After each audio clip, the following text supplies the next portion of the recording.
Everyone, welcome to my YouTube channel 3D job scanner. आज हम discuss करते हैं जो वैकेंसी निकली है एकलव्य मॉडल रेजिडेंशियल स्कूल में, जो कि मिनिस्ट्री ऑफ ट्राइबल अफेयर्स के अंडर आता है। और इसमें हम देख लेते हैं वैकेंसी किस टाइप की निकली है। तो एकलव्य मॉडल रेजिडेंशियल स्कूल, तो इसमें सबसे पहले देख लेते हैं वैकेंसी कितनी टोटल वैकेंसी है। तो इसके अंदर टोटल जो इसका एग्ज़ाम है EMR स्टाफ सिलेक्शन एग्ज़ाम के नाम से है। तो इसमें टोटल वैकेंसी है वो हमारी प्रिंसिपल के लिए 303 पोस्टें निकली हैं, और PGT के लिए 2266 पोस्टें हैं, अकाउंटेंट के लिए 361 पोस्टें हैं, जूनियर सेक्रेटरीट असिस्टेंट के लिए 759 पोस्टें हैं, और लैब अटेंडेंट के लिए 373 पोस्टें हैं। तो टोटल 4062 पोस्टें निकली हुई हैं। तो अब हम देख लेते हैं कि प्रिंसिपल के लिए जो वैकेंसी है वो किस हिसाब कैसे आगे डिस्ट्रीब्यूट हो रही है। प्रिंसिपल की टोटल 303 पोस्टें हैं, और जर्नल के लिए 125, EWS के लिए यहाँ पर सारी मेंशन है, आप देख सकते हो।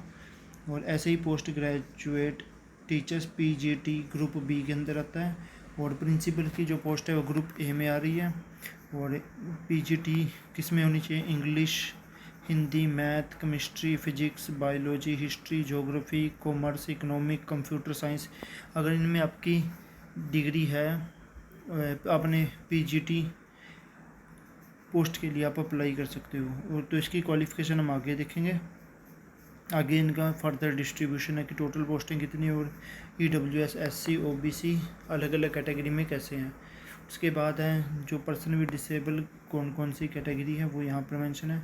और PGT जो थर्ड लैंग्वेज है ग्रुप B में ही है, जैसे मराठी है, उड़िया है, तेलुगु है, संस्कृत, बंगाली।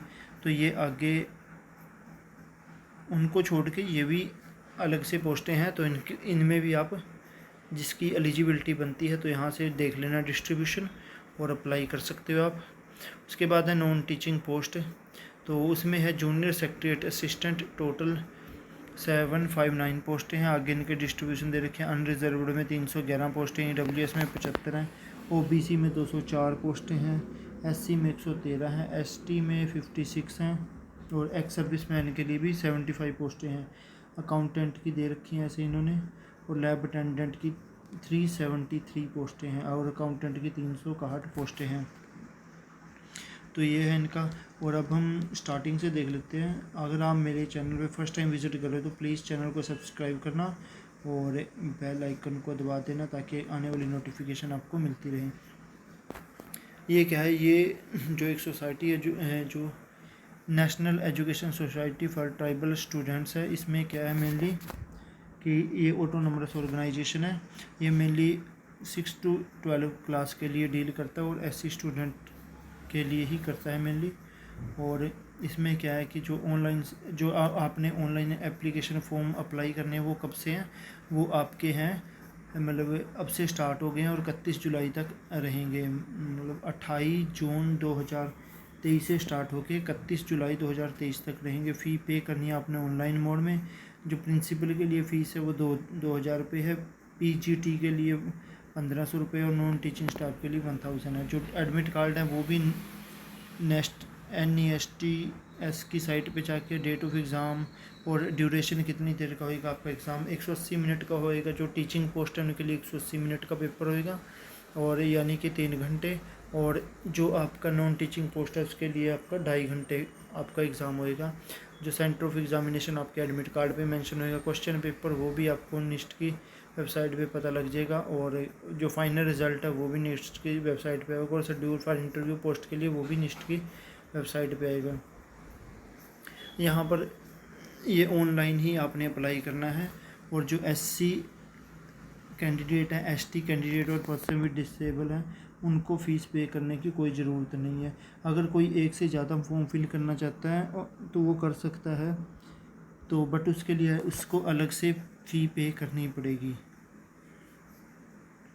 ठीक है। और इसके अंदर क्या है कि आपने अपना एप्लीकेशन कंप्लीट करना है, और बार बार अपनी मेल चेक करते रहना है। एग्ज़ामिनेशन सेंटर फॉर्म फिल करने के बाद अपनी बार बार मेल चेक करनी है, ताकि अगर इनकी तरफ से कोई मेल आई तो आपको पता लग जाए।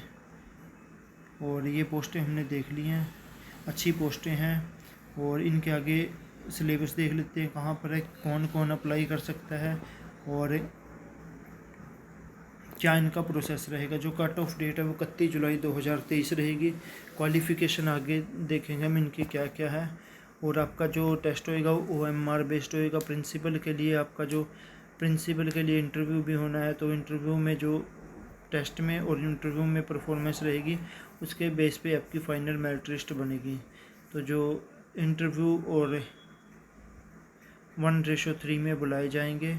और जो वेटेज रहेगी आपकी रिटन टेस्ट की रहेगी वो 80, मान लो 100 मार्क्स का है आपका टोटल, तो 80 नंबर आपके पेपर के काउंट होंगे और 20 मार्क्स आपके इंटरव्यू के, 20% आपका इंटरव्यू के मार्क्स हैं वो काउंट होंगे।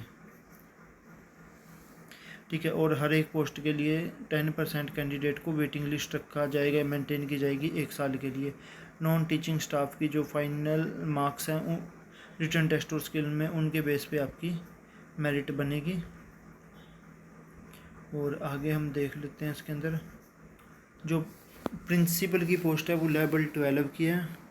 और नंबर 2 पे है PGT, इसमें आपके सब्जेक्ट मेंशन है और ये लेवल 8 की पोस्ट है। और इसका स्केल है 47,600 से स्टार्ट होएगा। और अकाउंटेंट की जो है वो लेवल 6 के अंदर आता है। और जो आपका मिनिमम बेसिक रहेगी वो 35,400 रहेगी। JSA है वो लेवल 2 में आता है, उसकी है जो 19,900 रहेगी। और लैब अटेंडेंट आपका लेवल 1 में आता है, 18,000 होगी उसकी।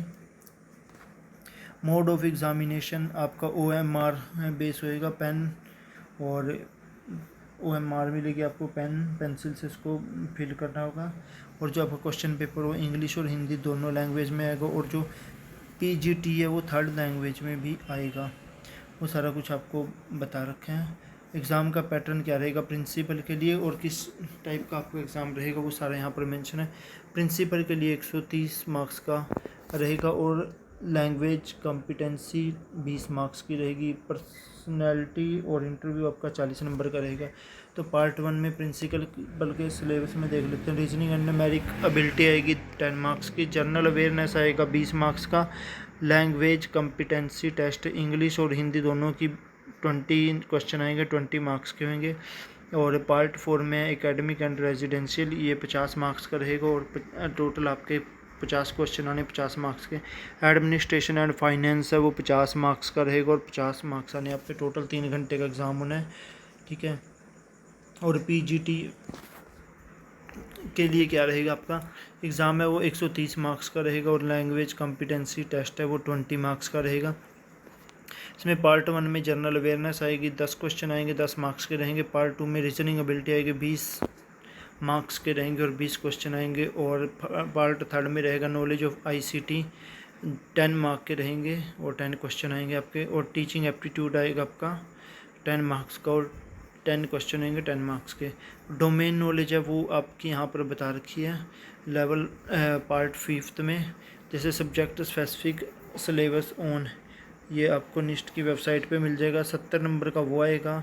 एक्सपेरिमेंटल एक्टिविटी वो 5 नंबर की आएंगी। एंड न्यू एजुकेशन पॉलिसी 2020 वो 5 नंबर की। टोटल 80 मार्क्स का हो गया। ये बन गया आपका 130। और लैंग्वेज कॉम्पिटेंसी टेस्ट में क्या रहेगा आपको, इंग्लिश आएगी और हिंदी आएगी। हर एक सब्जेक्ट 10 मार्क्स का रहेगा। और इस पार्ट के अंदर आपको क्वालिफाई करना ज़रूरी है, मिनिमम 40% मार्क्स आने चाहिए आपके। ठीक है। पार्ट 1 और part 2 of the candidate will be evaluated if he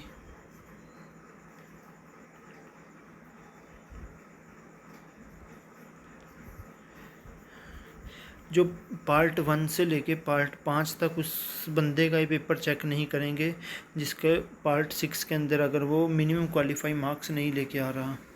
ठीक है। तो ये हो गया आप, अगर आपके पार्ट 6 के अंदर 20 में से 8 मार्क्स नहीं आने चाहिए, अगर उससे कम आ रहे हैं तो आपका ये पेपर को चेक नहीं करेंगे। जो टेस्ट रहेगा वो 3 घंटे का रहेगा। 3 घंटे का रहेगा, इसी के अंदर ही आपको पूरे के पूरे पेपर को कवर करना है। उसके बाद अकाउंटेंट का 130 मार्क्स का रहेगा। पार्ट 1 में रीजनिंग रहेगी, पार्ट 2 में क्वांटिटेटिव एप्टीट्यूड 30 मार्क्स का, पार्ट 3 में लैंग्वेज कॉम्पिटेंसी टेस्ट रहेगा, 20 क्वेश्चन आएंगे 20 मार्क्स का। पार्ट 4 में बेसिक नॉलेज रहेगी, computer, general awareness, current affair 20 question आएंगे 20 मार्क्स के रहेंगे, टोटल 2.5 घंटे का रहेगा आपका। और पार्ट 5 में ये आपकी सब्जेक्ट नॉलेज है, अकाउंटेंसी, एनुअल टैक्सेशन, ये वाला सारा कुछ मेंशन कर रखा है। उसके बाद है जूनियर सेक्रेटरीट असिस्टेंट, इसके लिए जो आपका ऑब्जेक्टिव 130 नंबर के आएंगे क्वेश्चन। पार्ट 1 में आपकी रीजनिंग एबिलिटी रहेगी 20 मार्क्स, पार्ट 2 में क्वांटिटेटिव एप्टीट्यूड 20 मार्क्स, और पार्ट 3 में जनरल अवेयरनेस 20 मार्क्स, और लैंग्वेज वाले में इंग्लिश और हिंदी रहेंगी। 15 मार्क्स का हर एक आएगा, 15 मार्क्स की इंग्लिश, 15 मार्क्स का हिंदी। और पार्ट 5 में आपकी बेसिक नॉलेज रहेगी कंप्यूटर की, 30 क्वेश्चन आएंगे 30 मार्क्स के रहेंगे। टोटल आपका टाइम रहेगा जो एग्ज़ाम का 2.5 घंटे रहेगा, ठीक है। और इसके बाद ही जो स्टेज सेकंड के लिए क्या होगा, आपका टाइपिंग टेस्ट होएगा पीसी पे, 50 मार्क्स का होएगा। पासिंग मार्क्स आपके 20 हैं। जो पार्ट ये क्वालिफाई नेचर है, जो कैंडिडेट की मेरिट भी बनेगी। Candidate based on the mark shall be called for stage 2 typing test in the ratio of 1:3, जित एक पोस्ट पे 3 कैंडिडेट को बुलाया जाएगा। लास्ट पोस्ट है हमारी लैब अटेंडेंट, उसका हम देख लेते हैं। उसका जो पार्ट ए में रीजनिंग एबिलिटी है कि 15 क्वेश्चन आएंगे 15 मार्क्स के रहेंगे। पार्ट 2 में जनरल अवेयरनेस रहेगी 15 मार्क्स के आएंगे और 15 क्वेश्चन आएंगे। और पार्ट 3 में लैंग्वेज रहेगी आपकी, जनरल इंग्लिश और जनरल हिंदी रहेंगी। 15 नंबर की जनरल इंग्लिश आएगी और 15 नंबर की जनरल हिंदी आएगी, ठीक है। और पार्ट 4 में आपका सब्जेक्ट स्पेसिफिक नॉलेज रहेगी 60 नंबर की। तो ये टोटल आपका एग्ज़ाम है वो 2.5 घंटे का रहेगा, और टोटल आपका 2.5 घंटे का रहेगा। और इसमें क्या है, जो मार्किंग सिस्टम कैसा रहेगा, हर एक क्वेश्चन 1 मार्क्स का है। अगर आप जो नेगेटिव मार्किंग है 0.25 एक क्वेश्चन गलत करते हैं तो 0.25 मार्क्स आपके कट जाएंगे।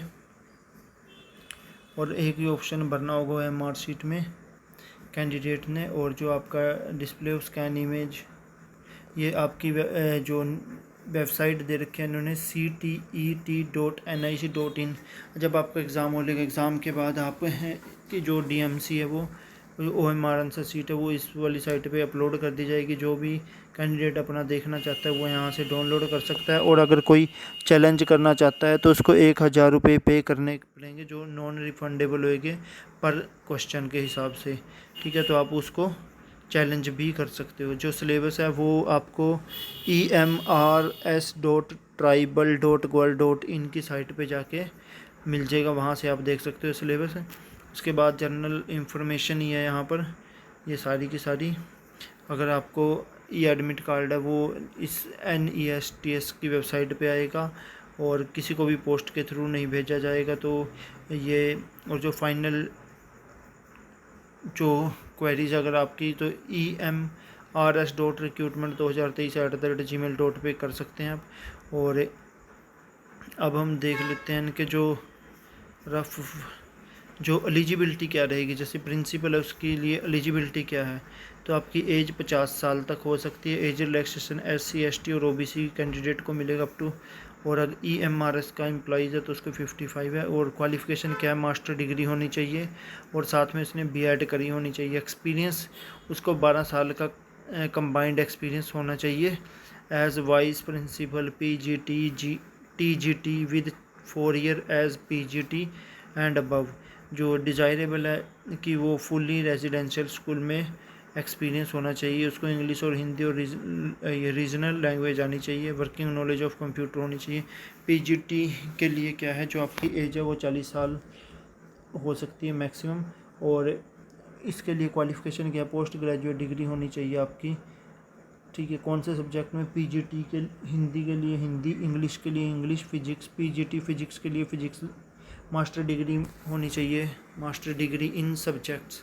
जो आपकी पीजीटी केमिस्ट्री है वो केमिस्ट्री से होनी चाहिए, पीजीटी मैथमेटिक्स है वो मैथमेटिक्स से होनी चाहिए, पीजीटी बायोलॉजी है वो बायोलॉजी, जियोलॉजी और बायोलॉजी, बोटनी भी आपकी आ जाएगी, हिस्ट्री वाली में हिस्ट्री चलेगी, पीजीटी ज्योग्राफी में, कॉमर्स में बता रखे हैं इन्होंने, यहाँ से देख लेना। पीजीटी इकोनॉमिक्स में है, इकोनॉमिक्स रहेगी, और पीजीटी रीजनल लैंग्वेज में आपकी रीजनल लैंग्वेज रहेगी। और मास्टर डिग्री इनमें से जो ऊपर बताए गए सब्जेक्ट हैं इनसे अलावा अगर किसी और में है तो वो एलिजिबल नहीं है इस पोस्ट को अप्लाई करने के लिए। अगर किसी की मास्टर डिग्री विद स्पेशलाइजेशन ऊपर जो सब्जेक्ट मेंशन किए गए उनमें है तो वो एलिजिबल है इसको अप्लाई करने के लिए। इसके साथ ही आपको बीएड भी होनी चाहिए। अगर किसी की इंटीग्रेटेड 4 ईयर की डिग्री है तो बीएड उसके लिए रिक्वायर्ड नहीं है। तो ये जो हमारी पीजीटी की पोस्टें थी इनके लिए। अब देख लेते हैं कंप्यूटर के लिए। पीजीटी कंप्यूटर साइंस के लिए क्या है, जो आपकी एज है वो 40 साल से अबव नहीं होनी चाहिए और एज रिलैक्सेशन है। और एमएससी आपकी कंप्यूटर साइंस से या फिर आईटी इंफॉर्मेशन टेक्नोलॉजी से होनी चाहिए, या फिर आपकी एमसीए होनी चाहिए, और या आपने क्या एमई की हो, या फिर एमटेक कंप्यूटर साइंस से हो, या फिर आईटी से होनी चाहिए। अकाउंटेंट के लिए 30 साल से अबव आपकी एज नहीं होनी चाहिए। एज रिलैक्सेशन गवर्नमेंट के अकॉर्डिंग देंगे, और डिग्री आपकी कॉमर्स में होनी चाहिए। जूनियर सेक्रेटरीट असिस्टेंट के लिए क्या है, आपकी एज 30 साल से अबव नहीं होनी चाहिए। और ईएमआरएस के एम्प्लॉयज़ के लिए 55 है, और आपकी +2 सर्टिफिकेट होना चाहिए, और मिनिमम 35 वर्ड पर मिनट इन इंग्लिश टाइपिंग होनी चाहिए, और 30 वर्ड पर मिनट इन हिंदी टाइपिंग होनी चाहिए। लैब अटेंडेंट के लिए क्या है, आपकी जो एज है वो 30 साल होनी चाहिए, मतलब मैक्सिमम एज वो 30 साल हो सकती है जनरल कैंडिडेट के लिए, और 10th पास होनी चाहिए आपकी, और certificate diploma in laboratory technique में आपका डिप्लोमा होना चाहिए, फिर +2 आपकी साइंस स्ट्रीम से होनी चाहिए, और किसी भी बोर्ड यूनिवर्सिटी में। ये मी अप्लाई आर वो वाले हैं जो रेगुलर स्केल पे काम कर रहे हैं, ठीक है। ठीक है, और इसके बाद ये है क्या है, ये कुछ कंडीशन है, अगर आप पढ़ना चाहो तो देख सकते हो इसमें। और उसके बाद एज रिलैक्सेशन है एससी कैंडिडेट के लिए 5 साल ही है, यहाँ से आप देख सकते हो जो आपके जिस कैटेगरी के लिए आपने अप्लाई करना है। उसके बाद क्या है, इसमें देख लेते हैं कि अलग अलग तरह के सर्टिफिकेट दिए हैं, और उसके बाद एग्ज़ाम सिटी आपकी कहाँ कहाँ बनेगी वो देख लेते हैं। जो सिलेबस है वो आपका emrs.tribal.gov.in की साइट पे है, और मैं भी अभी डाल दूंगा इसके वीडियो के एंड में जो आपका सिलेबस आ जाएगा। तो जो एग्ज़ाम सिटी वो कहाँ कहाँ बनेगी वो देख लेते हैं। ये वीडियो को पॉज करके देख लेना, ये अलग अलग मेंशन करके एग्ज़ामिनेशन सिटी कहाँ कहाँ बनेगी। चंडीगढ़ में भी होएगा, पंजाब में चंडीगढ़ रहेगा आपका, ठीक है। तो यही थी ये जो सिलेबस है वो आपका यहाँ पर डिटेल सिलेबस दे रखे अकाउंटेंट के लिए। ये अकाउंटेंट के लिए आपका सिलेबस यहाँ पर मेंशन है, आप देख लेना वीडियो को पॉज करके, ठीक है। और जूनियर सेक्रेटरीट असिस्टेंट के लिए आपका सिलेबस ये रहेगा, ठीक है। और लैब अटेंडेंट के लिए आपका सिलेबस ये रहेगा। और उसके बाद जो प्रिंसिपल की पोस्ट है उसके लिए आपका सिलेबस क्या रहेगा वो ये रहेगा, आप यहाँ से देख सकते हो, ठीक है। ये मेंशन कर रखा है उन्होंने। और इसके साथ ही मैं अपनी वीडियो को स्टॉप करता हूँ। अगर आपको मेरे द्वारा वीडियो अच्छी लगी हो तो आप चैनल को सब्सक्राइब कर लेना और बेल आइकन को दबा लेना, आगे भी ऐसी आपके लिए वीडियोस आती रहेंगी। Thank you for watching my video, thank you everyone.